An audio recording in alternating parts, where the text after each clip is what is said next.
Selamat berjumpa Bapak Ibu Saudara dimanapun Anda berada. Semoga hari ini Anda tetap sehat, tetap kuat, semangat, bisa menjalankan aktivitas seperti biasa. Saudara-saudara, kita sudah memasuki bulan Desember.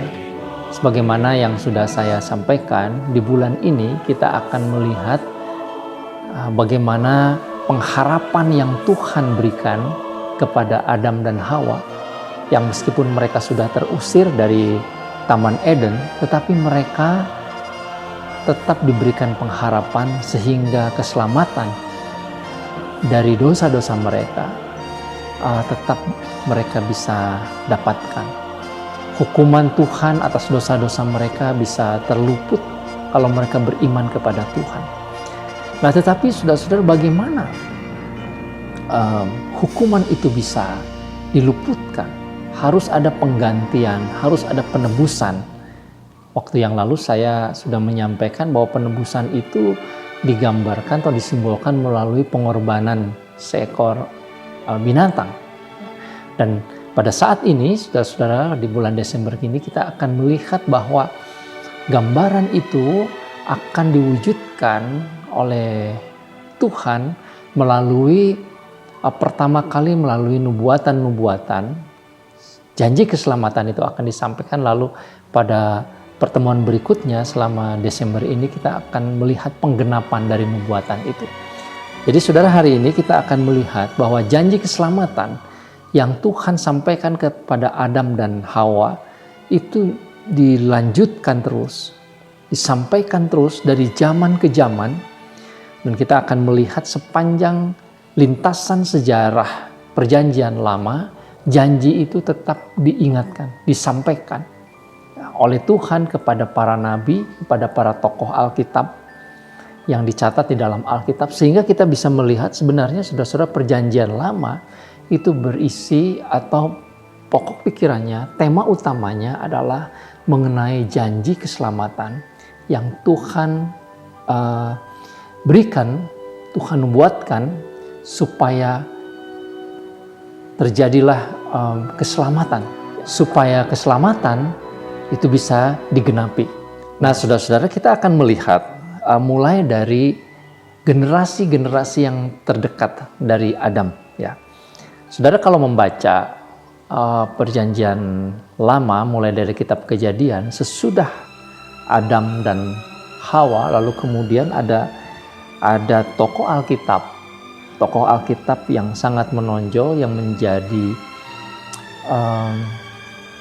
pribadi yang berkenan kepada Tuhan di tengah-tengah dunia yang jahat. Ya, tokoh itu adalah Nuh.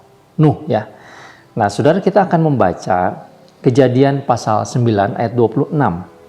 Di dalam ayat ini dikatakan, lagi katanya, terpujilah Tuhan Allah Sem, tetapi hendaklah Kanaan menjadi hamba baginya. Nah, saudara-saudara, di dalam ayat ini disebutkan tentang anak Nuh yang bernama Sem. Disebutkan juga cucu Nuh yang bernama Kanaan. Saudara, apa yang bisa kita lihat? Ketika Tuhan berjanji kepada Adam bahwa keselamatan itu akan diberikan, maka Tuhan memilih satu garis keturunan yang menjadi nenek moyang dari sang penyelamat itu. Allah memilih dari keturunan Nuh itu adalah Sem, ya. Bukan Ham yang kemudian mempunyai anak Kanaan, itu dipertentangkan, ya. Jadi di sini memang ada pertentangan. Tuhan memilih Sem, tidak memilih Kanaan. Demikian saudara-saudara, dan melalui garis keturunan Sem inilah nanti keselamatan akan dilanjutkan. Nah, kemudian kita lihat Kejadian 12 ayat 3. Ya, sekian ratus atau mungkin juga 1000 tahun, kita tidak tahu, saudara-saudara. Lalu Tuhan memilih dari keturunan Sem itu adalah Abraham. Ya, Kejadian 12 ayat yang ketiga, Tuhan berjanji kepada Abraham, aku akan memberkati orang-orang yang memberkati engkau dan mengutuk orang-orang yang mengutuk engkau, dan olehmu semua kaum di muka bumi akan mendapatkan berkat. Melalui Abraham yang adalah keturunan Sem, semua orang di muka bumi ini akan mendapatkan berkat. Berkat apa? Bukan berkat jasmani, saudara-saudara, tetapi ini adalah berkat rohani, yaitu janji keselamatan tadi, ya, yang Tuhan sudah sampaikan sekian ribu tahun sebelumnya dan sekarang diulang kepada Abraham. Lalu dari keluarga Abraham ini, saudara-saudara, Tuhan memilih keturunan-keturunannya, ya, melalui keturunan-keturunannya. Abraham mempunyai anak Ishak. Tuhan mengulang janjinya kepada Ishak. Lalu juga Tuhan mengulang janjinya kepada Yakub, anak Ishak. Ya. Abraham punya anak dua, Ishak dan Ismail. Yang dipilih adalah Ishak. Ishak mempunyai dua anak, Esau dan Yakub. Lalu Tuhan memilih Yakub, ya, untuk melanjutkan janji ini. Nah, dari Yakub, saudara-saudara, yang mempunyai 12 anak, lalu Tuhan memilih anak yang keempat, Yehuda. Kejadian 49 ayat yang ke-10, saudara-saudara, saya akan bacakan. Tongkat kerajaan tidak akan beranjak dari Yehuda, ataupun lambang pemerintahan dari antara kakinya, sampai dia datang yang berhak atasnya, maka kepadanya akan takluk bangsa-bangsa. Bangsa-bangsa akan takluk kepada keturunan Yehuda. Di situ ada kata yang berhak atasnya. Satu pribadi keturunan Yehuda akan mempunyai kekuasaan, ada lambang pemerintahan. Ini berarti ada janji tentang kekuasaan, tongkat kerajaan, saudara-saudara, itu melalui keturunan Yehuda. Jadi saudara-saudara, sang penyelamat ini adalah sang raja. Raja ini keturunan Yehuda. Tentu kita tahu, saudara-saudara, di kitab Kejadian pasal 49 ini bangsa Israel sudah berpindah.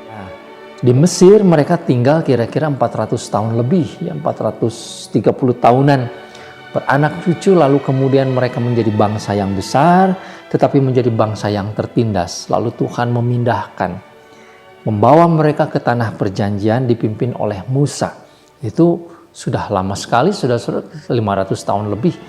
Nah, saudara-saudara, apakah janji Tuhan itu tetap disampaikan? Tuhan tetap memelihara janjinya dan mengingatkannya melalui pemimpin bangsa Israel, yaitu Musa. Saudara-saudara, kita membaca dari kitab Ulangan pasal 18 ayat 15. Tuhan berbicara kepada Musa demikian, "Seorang nabi dari tengah-tengahmu, dari antara saudara-saudaramu, sama seperti aku, akan dibangkitkan bagimu oleh Tuhan Allahmu. Dialah yang harus kamu dengarkan." Musa mengatakan kepada umat Tuhan, pada bangsa Israel, bahwa nanti akan datang seorang nabi yang sama seperti dia. Dia bangkit dari tengah-tengah saudara kita, berarti dari keturunan Abraham ini, dan dialah yang harus engkau dengar. Nah, saudara-saudara, siapa dia itu? Dia itu sama seperti Musa. Ada dua hal, ada ciri khas atau ada hal yang spesifik yang terjadi kepada Musa, saudara-saudara, yaitu pertama, pada waktu Musa lahir, itu terjadi pembantaian bayi-bayi, ya, pembantaian anak-anak kecil oleh Firaun. Dan peristiwa itu hanya terjadi pada waktu Musa. Nah, tetapi saudara-saudara, pemusnahan bayi-bayi ini yang menjadi sumber ketakutan dari sang raja ini ternyata akan terulang di masa yang akan datang. Pada waktu pribadi yang disebut nabi ini akan lahir. Kemudian hal yang kedua yang penting yang terjadi kepada Musa, Musa membebaskan bangsa Israel dari tanah Mesir, dari tanah perbudakan. Maka nabi ini juga akan membawa umat manusia lepas dari perbudakan rohani, yaitu perbudakan dosa. Jadi saudara-saudara, ini dua hal yang menjadi ciri atau menjadi tanda tentang pribadi yang disebutkan oleh Musa, yang suaranya, firman-Nya harus didengarkan. Nah, sekian tahun kemudian, ratusan tahun kemudian, saudara-saudara, Tuhan mengulang kembali janji yang disampaikan kepada Abraham itu kepada Daud, ya. Ketika bangsa Israel sudah menduduki tanah Kanaan, bahkan mereka sekarang sudah beranak cucu, sudah menjadi bangsa yang besar, mereka mempunyai raja, saudara-saudara, dan puncak dari kerajaan Israel itu adalah pada masa Daud. Dan Tuhan mengingatkan kembali janjinya. Di dalam 2 Samuel pasal 7 ayat 16 dikatakan, Tuhan berbicara kepada Daud, keluarga dan kerajaanmu akan kokoh untuk selama-lamanya di hadapanku. Tahtamu akan kokoh untuk selama-lamanya. Saudara, ayat ini tidak berbicara kepada keturunan Daud jasmani. Maksud saya kepada keturunan Daud yang terdekat ya, yaitu para raja selanjutnya, pada Salomo misalkan, atau kepada Rehabeam. Sebab kita tahu pada akhirnya kerajaan Daud juga menjadi hilang, ya menjadi hancur. Orang Yehuda dibuang, orang Samaria atau orang Israel juga dibuang ke Asyur dan ke Babel. Dan mereka kerajaan ini menjadi hancur. Jadi saudara-saudara, tentu yang dimaksudkan kerajaan yang akan kokoh bahkan selama-lamanya ini bukanlah kerajaan jasmani. Ya, pengharapan mesianis, pengharapan kedatangan sang raja nanti bukanlah raja dalam pengertian jasmani. Tetapi ini adalah raja yang mempunyai kekuatan, kekuasaan selama-lamanya, melampaui kerajaan jasmani. Nah, saudara-saudara, kira-kira 300-200 tahun sesudah Daud, ketika kerajaan-kerajaan ini kemudian berkembang, saudara-saudara, sebelum bangsa Israel dan Yehuda ini dibuang, muncul para nabi-nabi Tuhan yang secara spesifik ada yang berbicara di tengah-tengah keadaan mereka yang dalam peperangan, ada yang berbicara di tengah-tengah pembuangan juga, saudara-saudara. Tetapi yang mereka ingatkan, para nabi ingatkan itu adalah tentang janji kedatangan seorang juru selamat, sebagaimana yang Tuhan janjikan mulai dari Adam dan Hawa dahulu tentang keselamatan mereka dari dosa, kemudian kepada generasi Abraham, lalu kemudian kepada anak cucunya, dan kepada bangsa Israel melalui para nabi. Nah, saudara, kita melihat janji ini lebih spesifik ya.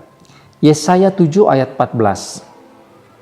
Kira-kira abad yang ke-7 sebelum Tuhan Yesus. Sebab itu Tuhan sendirilah yang akan memberikan kepadamu suatu pertanda.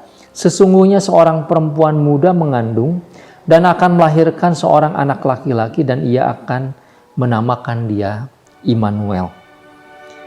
Yang akan datang itu adalah seorang anak laki-laki. Dia akan bergelar Immanuel, Allah beserta dengan kita. Berarti kehadiran Allah nyata di dalam kehidupan kita. Tetapi dia lahir dari seorang perempuan muda, saudara-saudara, yang mengandung. Kata perempuan muda ini di dalam bahasa asli bisa berkonotasi sebagai seorang perempuan yang justru belum bersuami, saudara ya. Seorang perawan. Nah, itu yang bisa kita lihat. Jadi Yesaya kira-kira 700 tahun sebelum Tuhan Yesus sudah menubuatkan tentang kelahiran seorang anak laki-laki ini. Lalu Yesaya 9 ayat 6 itu dengan jelas, ayat 6 dan ayat 7 mengatakan, sebab seorang anak telah lahir untuk kita, seorang putra telah diberikan kepada kita, lambang pemerintahan ada di atas bahunya, dan namanya disebut orang penasehat ajaib, Allah yang perkasa, Bapa yang kekal, Raja damai. Gelar-gelar ini, saudara-saudara, adalah gelar-gelar ilahi. Ada penasehat ajaib, Allah yang perkasa, Bapa yang kekal, Raja damai. Jadi pribadi yang akan lahir, seorang putra yang diberikan kepada kita ini adalah Allah sendiri yang hadir. Lalu ayat yang ke-7, besar kekuasaannya dan damai sejahtera tidak akan berkesudahan di atas tahta Daud dan di dalam kerajaannya.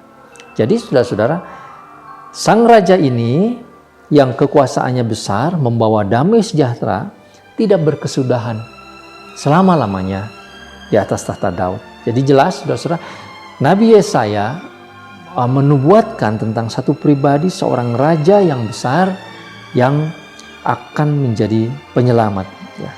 Nah, di dalam Yeremia pasal yang ke-31 ayat 15, di dalam situasi yang lain, di dalam pembuangan, meskipun bangsa Israel sudah terbuang, tetapi Yeremia mengingatkan akan satu peristiwa yang akan terjadi menjadi tanda ketika Sang Juru Selamat ini lahir. Beginilah firman Tuhan, dengar, di Rama terdengar ratapan, tangisan yang pahit pedih.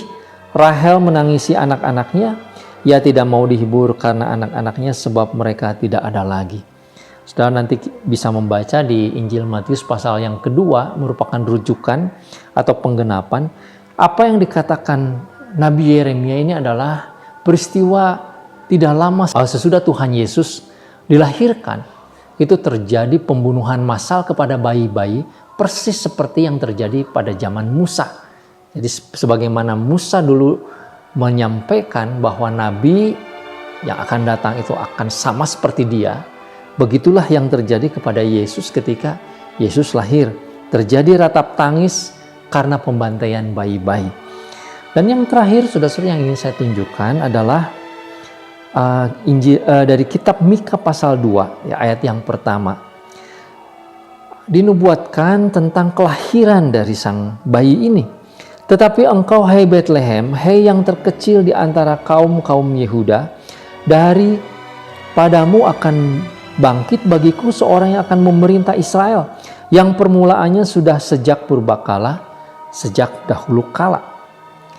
Sang bayi yang lahir ini lahir dari kaum Yehuda, saudara-saudara. Dia akan memerintah Israel. Tetapi sang bayi ini sebetulnya sudah ada sejak purbakala, sejak zaman dahulu kala. Berarti dia bukan manusia biasa. Dia sebetulnya sudah ada sejak kekal. Sudah ada sebelum dia lahir. Dan saudara-saudara yang patut dicatat, dia lahir di kota Bethlehem, di Efrata. Nah, saudara, kalau kita melihat penggenapannya, kisah bagaimana Yesus lahir di Bethlehem, sesuatu yang sangat-sangat ajaib. Sebab orang tua Yesus, Maria dan Yusuf pada waktu itu tidak sedang di Bethlehem. Ya, mereka sedang di Nazaret. Tetapi mereka dipaksa pulang, harus kembali ke Bethlehem melalui sebuah peristiwa yang sangat asing, ya, sebuah peristiwa yang sangat tidak lazim, yaitu pada waktu itu Kaisar Agustus memerintahkan untuk dilakukan sensus, dan semua orang-orang dari keturunan Daud yang lahir di Bethlehem harus kembali ke tanahnya. Dan itu yang menyebabkan mereka harus kembali. Padahal Yusuf dan Maria sebagai orang tua Yesus bukanlah orang yang punya uang, cukup uang, saudara-saudara. Tetapi perintah ini mengharuskan mereka untuk pergi ke Bethlehem. Dan di dalam keadaan mengandung, dalam perjalanan yang begitu berat, mereka harus tiba di kota Bethlehem. Jadi ini adalah sebuah penggenapan nubuat dari kitab Mika yang luar biasa. Nah, saudara-saudara, ayat-ayat yang saya sampaikan ini adalah ayat-ayat nubuatan tentang kisah Natal, kisah kelahiran Yesus Sang Juru Selamat.